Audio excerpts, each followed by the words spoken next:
जम्मू कश्मीर के केकला एनकाउंटर में एक मिलिटेंट हलाक हो गया है। महलूक मिलिटेंट की शिनाख्त फहीम बट के तौर पर हुई है।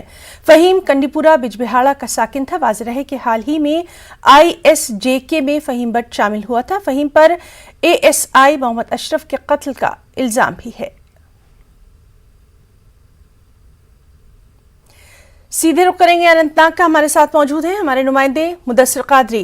मुदस्सिर, एनकाउंटर के ताल्लुक से आपसे तफसीलात चाहेंगे। कहां पर यह एनकाउंटर हुआ और अभी की क्या कुछ तफसीलात?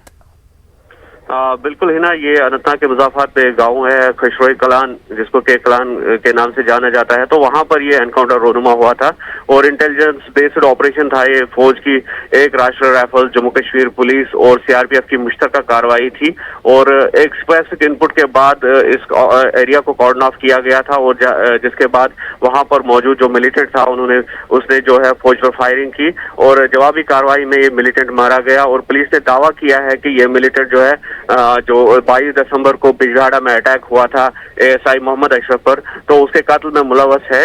और ये बात भी काबिल जिक्र है कि ये जो मिलिटेंट है कुछ दिन पहले ही सरगर्म हुआ था और कल ही जो है थाने में इसके लापता होने की जो है इसके घर वालों ने रिपोर्ट एक दर्ज कराई थी। और जिसके बाद ये बात सामने आई कि ये जो मिलिटेंट है जिसका नाम फहीम बताया जा रहा है, उसकी उम्र 19 साल बताई जा रही है। तो ये मिलिटेंट सफों में शामिल हुआ है, इस बात की तस्दीक हुई और कल शाम ही जो एनकाउंटर हुआ।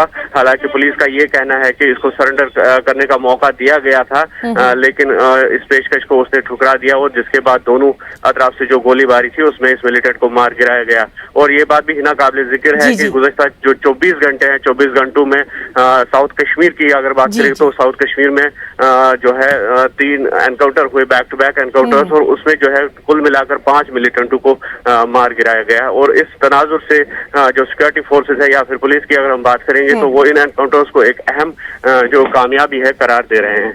बहुत बहुत शुक्रिया मुदस्सिर आपका तमाम तर तफसीलात के लिए, जानकारी के लिए।